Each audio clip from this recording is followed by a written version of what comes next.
Next up on Big Talk from Small Libraries 2025, we are going to hear about small libraries and their big economic, environmental, and equity impacts. We have actually two library directors here who are participating in the wonderful Sustainable Library Certification Program, something that I really like, yay, who are going to talk about this program and how they are doing at their libraries. Margaret Woodruff is from the Charlotte Public Library in Vermont. Their population served is 4,000. And Melissa Olson from the Pendleton Library in Islesboro, Maine, population served 592.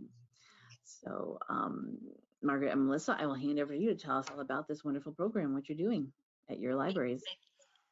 Thanks, Krista, and thanks again for inviting us to share. I know Melissa and I are both very enthusiastic about this, and I just wanted to say a big thank you to Amanda and Lisa for their previous presentation, which was so inspiring.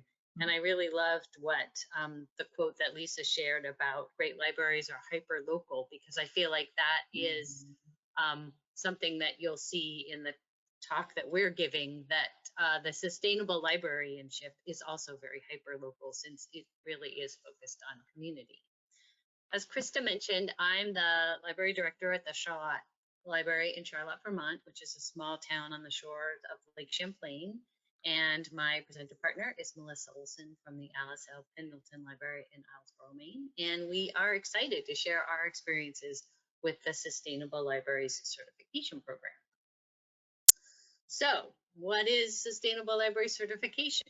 It is a program through the Sustainable Libraries Initiative that allows libraries to move through a series of steps. There's an action form that guides your progress.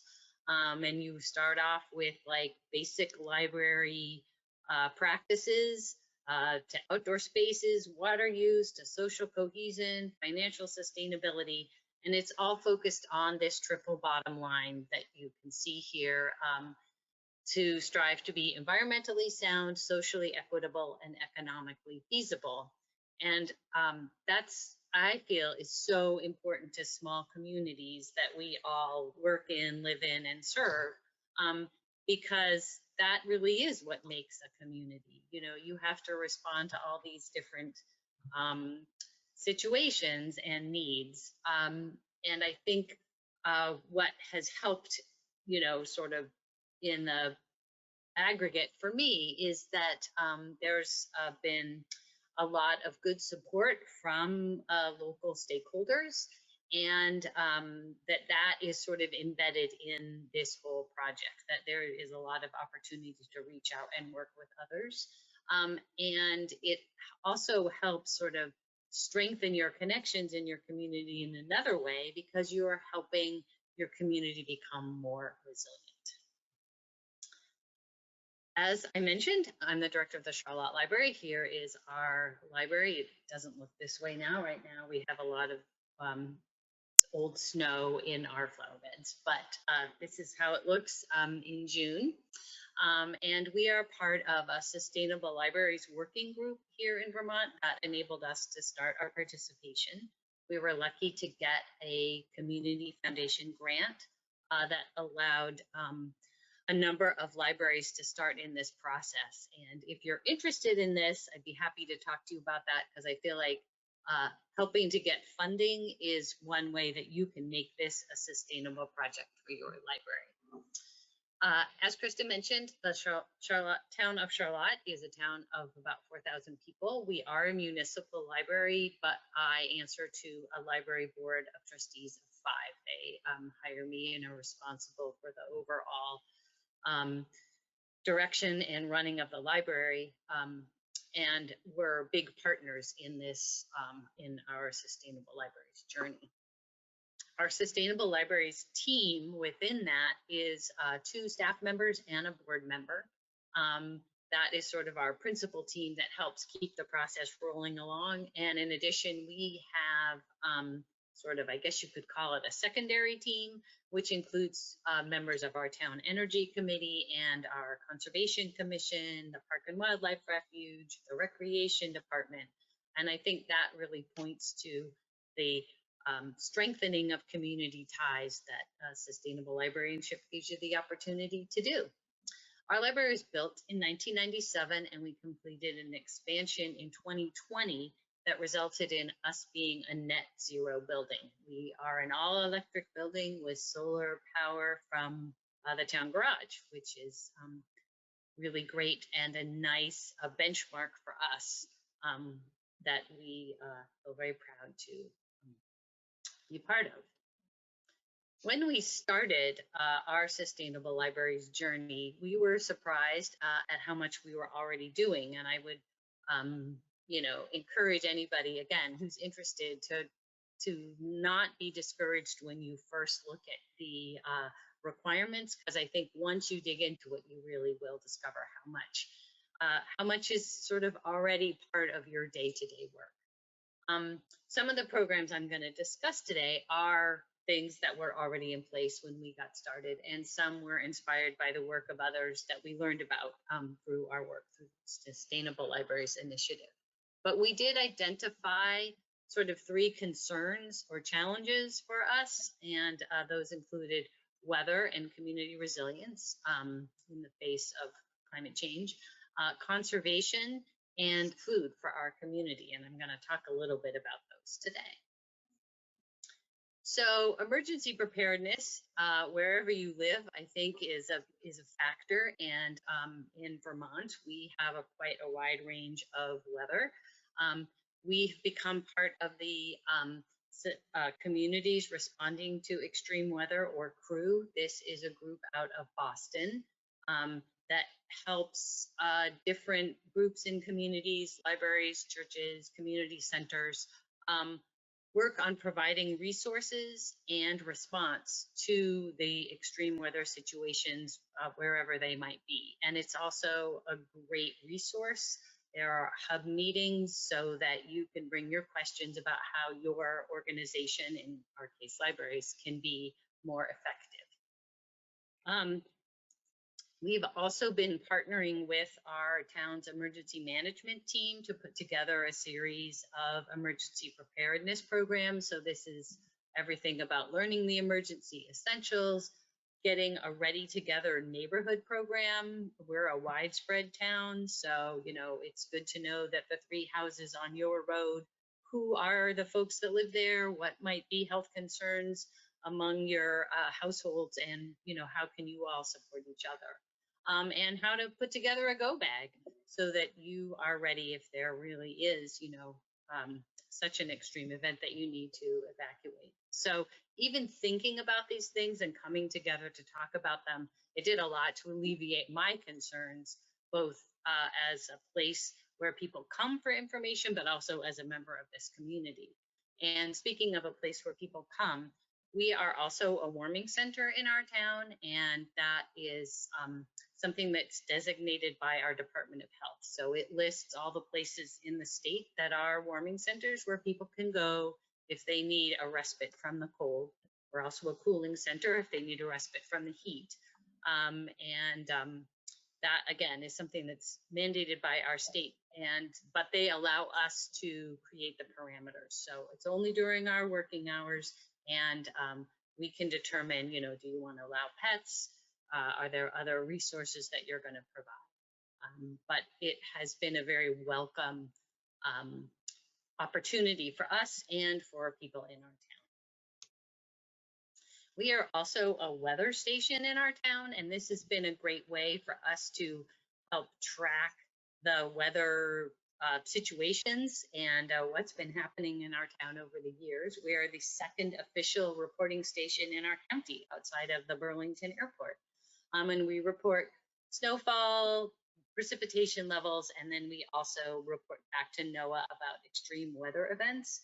And this has created a really great connection because the local NOAA staff are also familiar with us and provide a lot of really great programming for kids and adults all about what's happening with weather in our area. And one thing that's happening with weather in our area is a lot of rain. we had up to 8 inches of rain in 2 separate storms, 2 separate years, almost exactly a year apart. This just gives you an idea of what that looks like.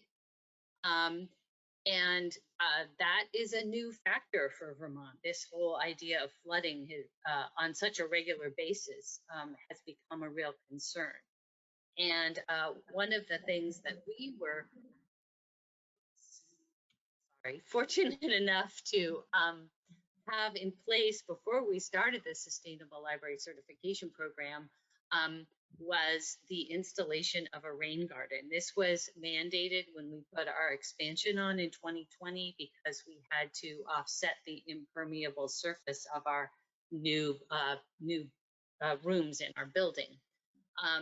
It was a really great example of how our current work dovetailed with the Sustainable Library Certification Program, and they sort of built on each other.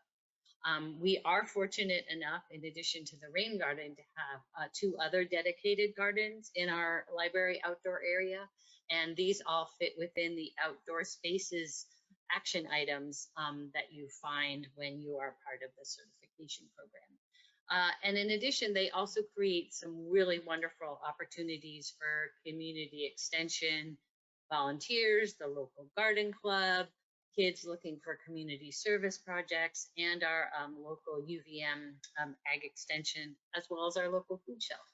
So this is a picture of our rain garden. You can see the library building in the background. And a rain garden, if you don't know, it's a depressed area where water is collected that comes off a roof, in our case, a driveway or a street. And in those severe weather events that I gave you a little glimpse of, this did such a fabulous job of protecting our building from the weather, as well as protecting the lake, which is so important to our community, by absorbing all of the stormwater and doing it in such a beautiful way. All of the plantings here are local native varieties that thrive in wet conditions. And we were, with the help of volunteers and a volunteer landscape architect, the planting of that has created such a successful, you know, in terms of beauty, but also in terms of function, a successful project for us. We also have rain barrels in our rain garden, and they collect the water from the gutters that doesn't just run off the roof. And in the drier times of the year, the water from those is used to water the rest of the library garden. So it's a really nice synchronicity with the rain gardens themselves. Our pollinator rain garden, our pollinator welcome garden, excuse me, is the garden that you see when you first pull up to our library. It welcomes everybody, humans, bugs, birds, and it is, again, planted with native species that thrive in our climate and help support pollinators. And we hope that we are helping to offset the decline of pollinators by offering food in the summer, as well as habitat for those insects and birds that winter over in our community. And again, another nice collaboration between our local ag extension, our community garden volunteers, and our local nurseries, who were so generous in helping to support this project. And here are just a few photos of some of the bugs that we discovered when we did a BioBlitz program at our library, where we staked off a particular area of the garden and counted the different critters that we saw crawling and flying around. It was really exciting to see. And our third garden is our food garden. It is a part of the Slow Food USA Plant-A-Seed, which preserves heritage varieties of mostly vegetables, so that we can all enjoy and explore varieties that might otherwise disappear from the food landscape. In this particular photo, on the right-hand side, there is a garlic bed that's being tended to, and on the left side is a part of our Three Sisters garden. It was one of the themes in a few years ago. So that was squash, beans, and corn. And the other wonderful thing about this is that it is, again, right by the parking lot. So it's an automatic site for community education. Kids are always so interested in what's growing there. And also we're able to donate the produce to our local food shelf. We also have a seed library at our library, and it provides heritage vegetable and flower seeds for any gardener in our town. And if their harvest goes well, we only ask that they return some of those seeds so that they can be shared out again to others in our community who might be interested. And it includes new seeds that are purchased from places like High Mowing Seeds here in Vermont, where we try to keep it local, as well as legacy seeds that people who've lived in town for generations, you know, their families have grown these seeds, which includes like the famous cafeteria lady favorite tomatoes that are now grown all over town. And growing local food provides such an opportunity for conversation about gardening and cooking and feeding your loved ones, all of which fits into food literacy, which is another important factor for us here, which is understanding the impact of the food choices have on your health, the environment, and your economy. And we're lucky where we live that there are a lot of local farms that grow vegetables, so we're able to use those when we do our programming and to help to promote those businesses in the library as well. One way that we do that is with this Charlie cart. It's one of my favorite things we have in our library. It's a portable, compact mobile kitchen. Portable being a relative term, you do have to wheel it around.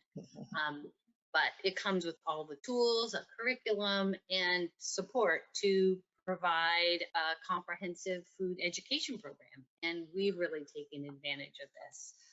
It's allowed us to, again, as I mentioned, explore local foods, to learn safe and healthy cooking options, and to share those with people of all ages, and also to share our love. Everybody in my library loves food and cooking, so to share that with others. Some examples of the programs that we've done include our parking lot COVID canning workshop, where we wheeled our Charlie cart out into the parking lot and arranged, you know, suitably spaced out seating, and had a cooking demonstration for canning dilly beans, which was ended up being such a helpful thing for so many people to know that this is something you can do. It's not scary, and you can use local produce while you do it. We also made some applesauce. We have one remaining apple tree on our town green, and we harvested those apples and made some really local applesauce for people who came into the library to enjoy. And then the last program we did was focusing on food waste. We signed up to be part of a disco soup day, which involves playing music and making soup using produce that might otherwise go to waste. In this case, we asked the local farms to donate gleaned produce, so produce that was collected after they'd done the main harvest on their lands, and we used that to make soup that we shared on an April day with everybody who came into the library. It was a really wonderful program. As I mentioned, as I think Melissa will go into a little bit too, there is some cost associated with being part of the Sustainable Libraries Certification Program. But I have to say that we have found that our investment has more than paid back in terms of the good energy that we've created among our staff, all of the community connections that we've developed, and even the savings in town funds.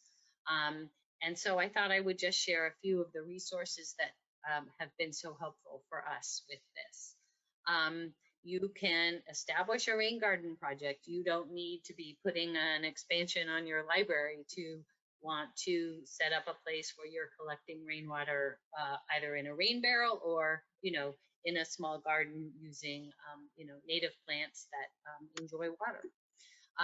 And for us, part of that is that we are a model project for the Ahead of the Storm program in our community. And if you need any more information about that, feel free to get in touch with me. You all may be familiar with the pollinator pathway, but if you're not, I would encourage you to take a look at their website and learn about how you can add your garden to the pathway that's making it safer and more resilient for the pollinators that are so important to all the food we grow and enjoy, as well as the flowers. And you know, become a NOAA weather partner. They're looking for help monitoring the weather everywhere, and they are so supportive of efforts at our library to keep that going. You can start a recycling program. We have partnered with TerraCycle to recycle everything from stretchy plastic to toothbrushes to shaving accessories, and it's not hard to do, and it doesn't cost any money. And foster a food garden. You know, if you can dedicate a little bit of space to creating a place to grow some beans, or a Three Sisters garden that creates such an opportunity for story times and great conversations. And then, you know, fund a food literacy program. We got funding from the National Network of Libraries of Medicine to purchase our Charlie cart. And I know that there are other places that are available to make that happen, because they are such a worthwhile resource to have. Lastly, connect up with the crew and the community responding to extreme weather. I'm a member of the hub group there, and I'd be happy to answer any questions as well. And if it works in your town, or if your Department of Health is amenable, you know, consider becoming a cooling or heating center as a place for people when they need a little break from the weather. And lastly, you know, think about hosting an emergency preparedness program. And I'm now going to turn it over to Melissa. Thanks so much. Hi, everybody. I'm Melissa Olson. I'm the director of the Alice Pendleton Library on Islesboro, Maine. I say on because we are an island. We are 3 miles off mid-coast Maine. The building that you see right front here is our original building. It was built in 1918. And you can see a little tiny bit of the addition in the back to the right. We had a large addition put on in 1993. We have about a 600 year-round population, and it goes to about 2,500 in the summer. So everything, including the library, is much bigger, busier in the summer. We are a municipal library, which means our budget comes from the town, taxpayers, but we also have a friends organization, 501c3, that raises money for the library for additional equipment, additional programs, that sort of thing. We have our stakeholders are the staff, so there's myself and a library assistant. We have a board of trustees that is advisory. We have the Friends organization that I mentioned before, which is 501c3 to raise money.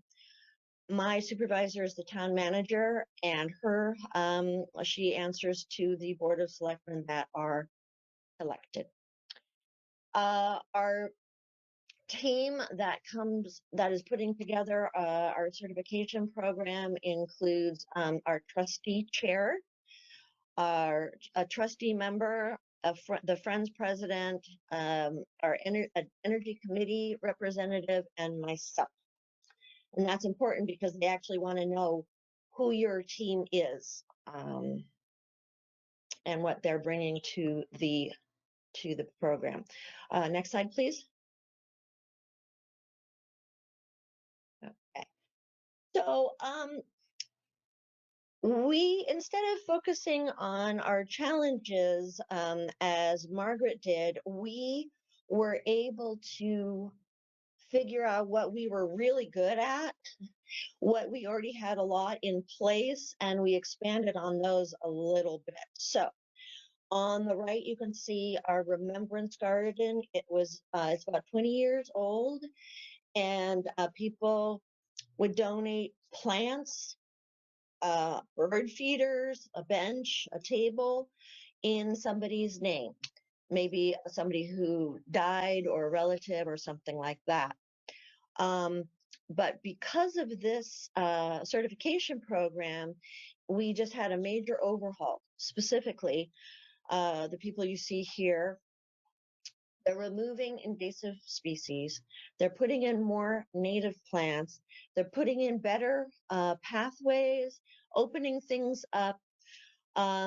Because as you can see, Section B, so as Margaret said, there are sections A through M. A begins with all the basic things, and B, second section has to do with outdoor spaces. So the certification program and sustainability initiative values outdoor spaces. As you can see, Margaret and the Charlotte Museum worked a lot extensively on their outdoor spaces because they were having some severe issues. We didn't have severe issues, but everything can be improved. So we're really excited. That happened in the fall. It's covered in snow right now. It should be amazing in the summer, and I can't wait to see it. On the left, you can see another outdoor space that we have.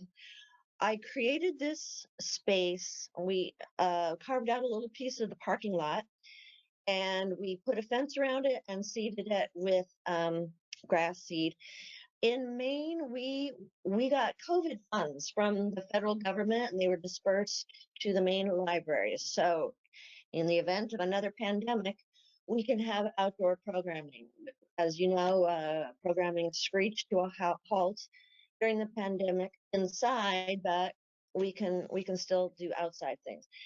Here on the top, you can see petting zoo, very popular. And yes, we have cows on the island, and goats, and horses, and sheep. I don't know, chickens, ducks, but no raccoons. And then on the bottom, we had messy crafts for a Halloween party. We did pumpkin carving and pumpkin painting. So that space is super handy, and we're very happy to have it. Next slide, please. So section E has to do with energy. Again, we were very much on a roll with switching the library to become more energy efficient. We have an Islesboro Energy Committee that is funded by the town, and they give advice to the town. It's all advisory, but they also have a budget, and they have agreed to spend money on the library. So on the top, you can see that they are actually, no, they switched out all of the fluorescent fixtures into LED. So we're very excited about that. On the bottom, you can see a design for our solar array that is going to be installed hopefully next summer. And the goal is to have our solar panels run all of our energy needs. We are also switching over to heat pumps. So we've had several different funding sources for all of these projects. The Energy Committee is paid for our LED lights. They're also going to pay for the heat pumps.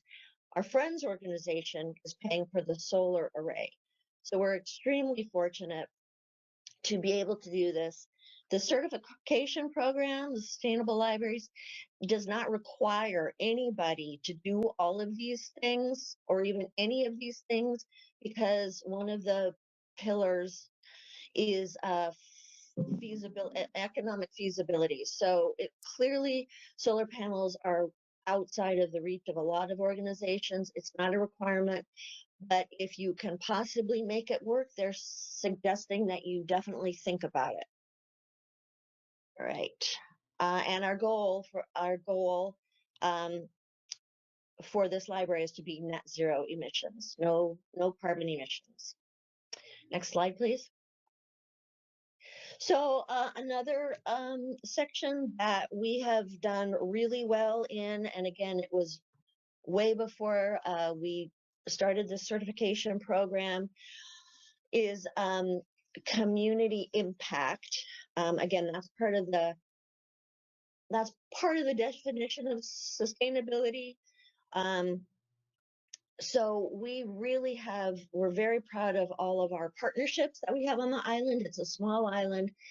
This morning at 9:30, I just hosted a community leaders meeting where we were trying to coordinate and not compete summer events. And it was hard because there's only so many weekends in the summer and everybody wants to do anything, but it was really great to get together in the same room and collaborate and coordinate. And so that's great.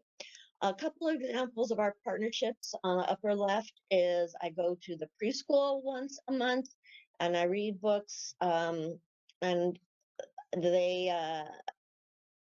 have a great program with reading anyway, but I think they know that I'm with the big library, and they also come to visit us, and I always say hi to them because I know them from going to the preschool. Next to that, you can see a QR code that is posted at the big school, which is not to be confused with the big library. They have a little library in their school. Anyway, at the little library at the big school, we have this QR code, and when you scan it, the collections catalog from the Pendleton Library pops up on your device. So they can search for the books that we have here at the library. So that's pretty cool. We also have a program, partnership with the Islesboro Islands Trust, which has many trails on the island. And during COVID, we collaborated to create a geocache program. So you get outside with your small bubble of people, you find the geocaches based on the coordinates on the trail, and you find the geocache, you write down the name of the book and the call number, and you come back to the library, you find the book on the shelves. That's extremely important to me to be teaching library skills. And then you get a free ice cream cone, which is a bigger deal than it sounds. And let's see, what else do we have? Oh, we also do the story walks with the Islesboro Islands Trust. And then I may think that this might be my favorite collaboration. On the lower left, you can see 4 little children reading books. This is in the summer during their adventure camp. They come to the library once a week. Adventure camp is a day camp. They do all kinds of fun activities, including going to the library and reading. And it's group participation. They know that everybody needs to participate because at the end of the summer they get a pizza party. And so it is extremely gratifying to be part of the summer literacy program. And also I get kids in there that their parents don't come, bring them to the library. So it's extremely gratifying. And that is with the community center they run. Oh, I take that back. Sorry. It's the recreation center, the recreation something of the town. And so, yeah. Okay. Next slide, please. Okay. And then section L has to do with collections, and specifically L7, the action step, is it says demonstrate better use of collections or space. So I've been in my position for about 5.5 years, and I was hired in the fall of 2019, and then in March of 2020, COVID hit. So we closed down for a little bit, but it gave me a lot of time to look at the space, see how I wanted to reorganize it, and then weed. So the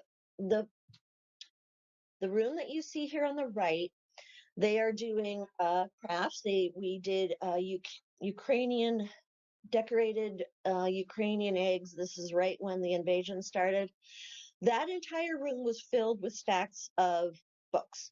And as I went through the books, I discovered that nobody had checked them out for 30 to 40 years.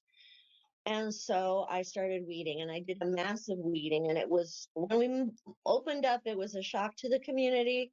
But I opened up that entire room for events like crafts. On the bottom, you can see we had a poetry reading.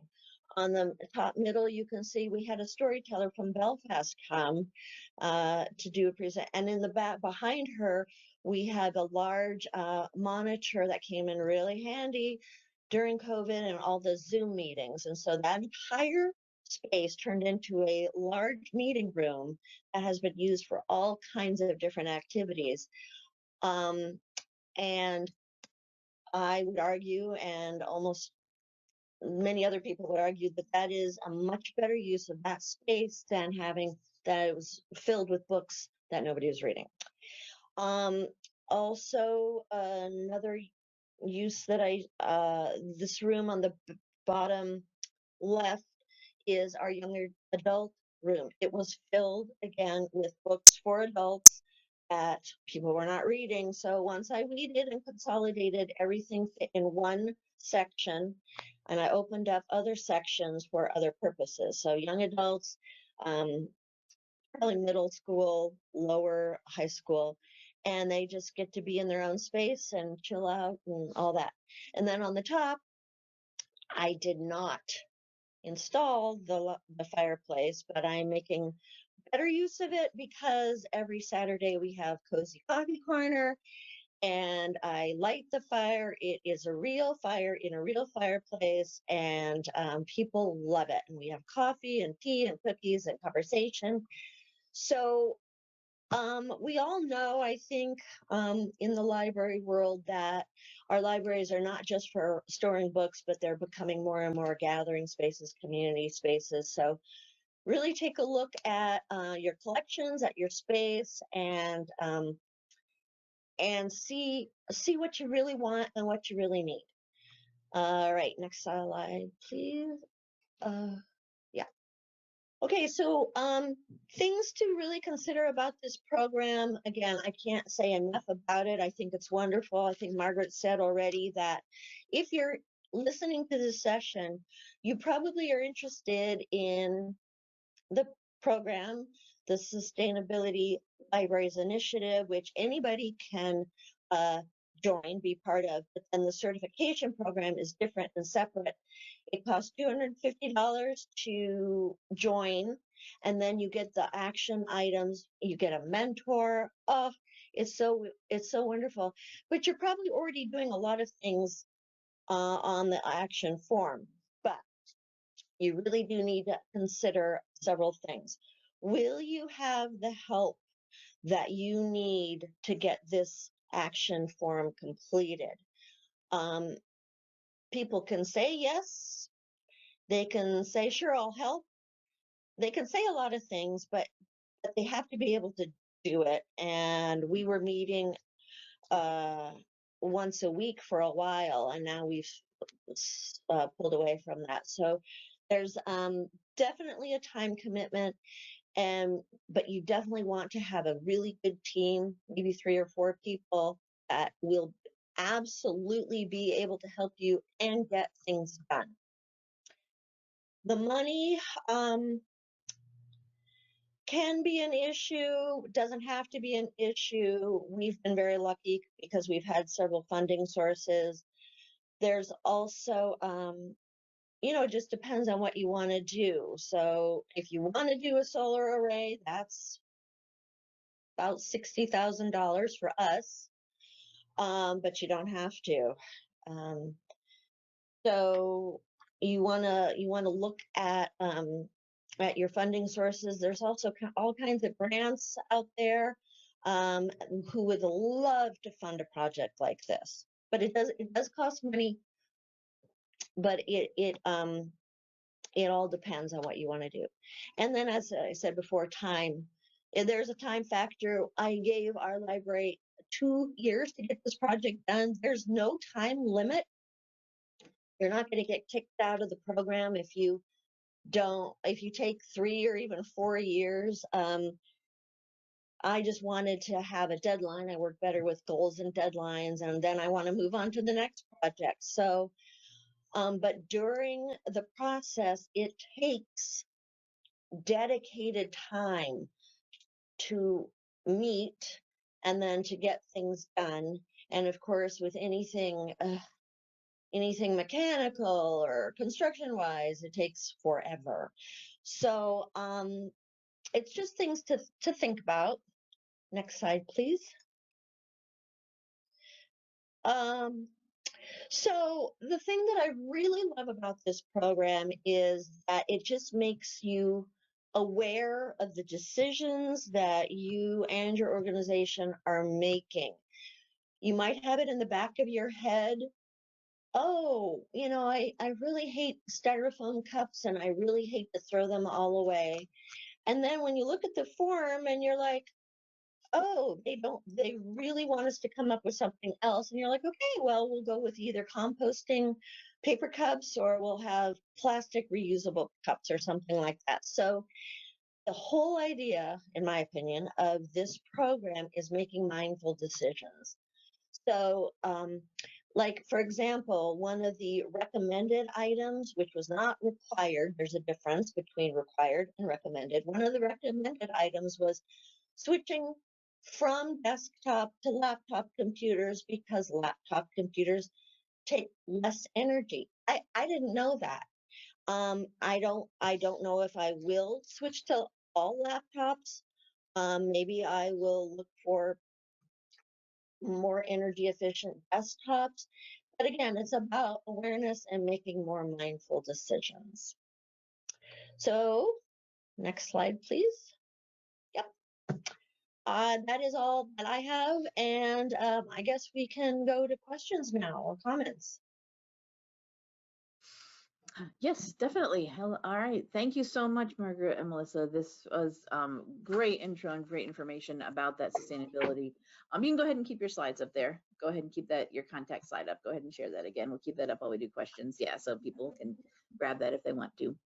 Yeah, anybody has any other questions, type into the questions section of your GoToWebinar interface. Just a reminder for anyone who's just joining us, I can see that some more people are coming in as it's getting later in the morning over on the West Coast. We're getting a lot more people to join, and that's great. So type in there. I will mention a few things. Someone did ask about this, and I did not mention this earlier. We do record the whole day, as you all know. So the recording of this, all of the presentations will be available to you watch later, as will the presentations. So anything on these slides, the links that were built in there and whatnot, you'll have access to all of this later when we do post the recordings. It does take a week or two for me to get through all of them, editing them all into from this one giant 8-hour recording into each individual hourly session, and even our shorter lightning round sessions. But you will have access to all of these when the recordings are put up into our previous conferences page. So we got lots of thank yous, of course, coming in. I always like to mention that. Great looking libraries, nice.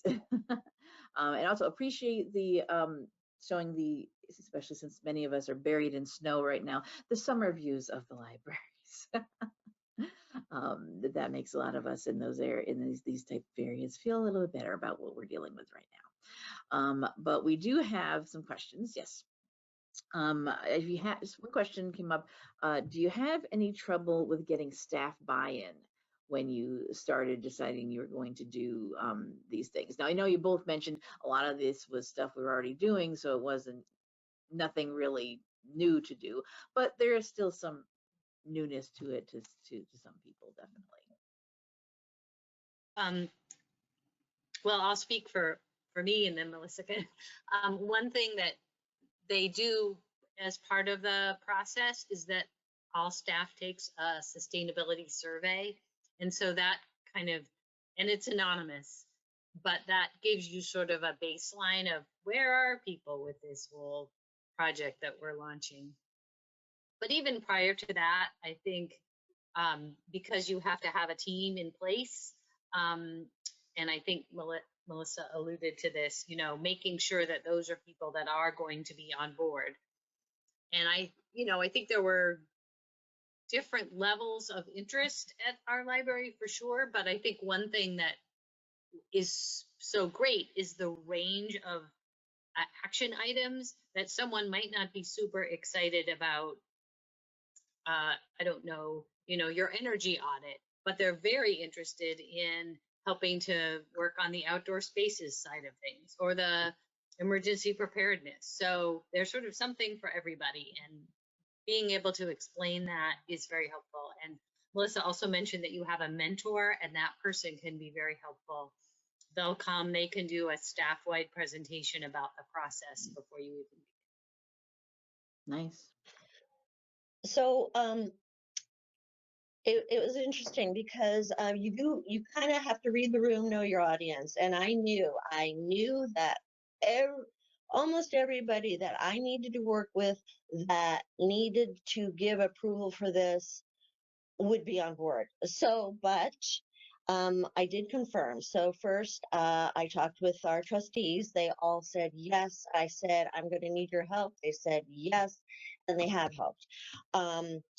I had to speak with the town manager. She's fine. I even did a presentation for the select board, and they're fine. Our staff is me and assistant librarian, and he's fine, and he does what I ask him to do. I don't do a lot. He's our technology guru. So I didn't. You do have to be mindful of whose support you need, and if what the chances are that you're going to get it, and then if you have enough of that support to go forward, that's fine. If you're going to hit a bunch of roadblocks, you might not be able to do it. Know your people, definitely. Yeah. Here's a question that I'm sure we all deal with, not even related to sustainability, but what did you say to people? And I think this is you, Melissa. You talked about that room that you did a lot that wasn't being used. That you did a lot of weeding in. What did you say to people who were upset by all of the weeding you did? Well, so yeah, well, I said several times in the newspaper, and I did say what I was doing and why. I definitely said what I was doing and why. Some people were outraged. Some people, you're gonna lose and they won't come back. What I would recommend is not doing it so quickly. So, basically we shut down for a month, and then by the time we opened back up, everything was completely different. But I don't like to play games, and I don't like to. Yeah, so there was a little bit of blowback, and all I can say is do what you think is right. You can do it slowly, which I might recommend, or you can do it fast, which I don't know, depends on how brave you are. And but you've got a weeding policy, and you can show people these books have not been checked out in 40 years. So, and then you gotta just be able to I think it's a lot of reaching out and explaining. Yeah. Like you said what we're doing and why. Having a policy, something in writing, is key. You can hand that to them. This is our policy. This is why we do it. This is the reason why weeding exists, and this is what we use as our criteria for it. And weeding does not mean the item no longer exists. It just means it's not in our library. Interlibrary loan is your friend. Let's teach you about something new we can do for you. You can always find this stuff. Love interlibrary loan. Love it. Absolutely, especially for our small libraries. We can't own everything. We're not, our buildings just aren't big enough for that. All Yeah, right, I thank would you. add that you can fall back on that action item form, you know, that weeding is part of that one action area, Mhm. section L, with your collection development, and that you're trying to create the best collection for your community, you know, so that kind of, in addition to your weeding policy, that gives you something to fall back Yep. Policy, policy, policy. on. Um, Great, thank you so much. Someone wants to hear a little bit more about the geocaching program that you did. I do too. Okay, so real quick, so it's a lot of fun. We went out, so I partnered with Islesboro Islands Trust. They own the trails. We went out, we had a theme. Last year was, I think it was sustainability, to be honest. It's any theme I want. And I pulled the books and I took a picture of the cover and I laminated it. I put in that little that little plastic thing that you saw with the call number. So then Chloe, who works with IIT, and I went out to the trails. We marched the trail. We walked on the trail. We stuck the little geocache on, like right off the trail, and she got the coordinates. I am not a techie person. I don't know how to do the coordinates.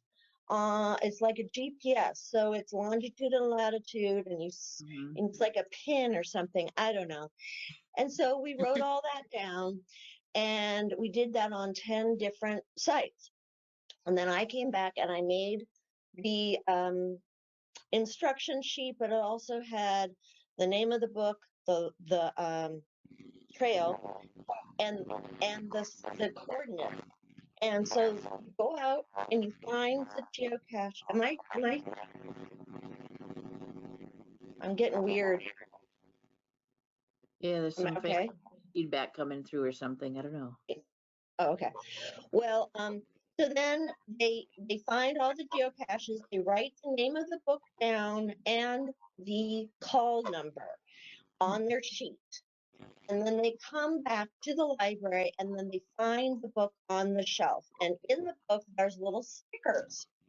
And so you take one of the stickers out, you put it on your sheet, and then you show it to me. You got all 10, and you get an ice cream cone. And it's a lot of work for an ice cream, but it's a great ice cream stuff. Food is always a great enticement, a great thing to bribe people with. Yeah. So it also came out of COVID. You know, you can't have a lot of programs inside, but this is outside, and it's a great combination of nature and books. I got a lot of books about nature, so yeah. Absolutely. Well, that sounds like a very fun program. Yes, I know a lot of people are very much into geocaching. Doing it in conjunction with your library is a great idea. Absolutely. Well, I called it geocaching library style because it's not conventional geocaching. It's a little bit different. True, true. Yes.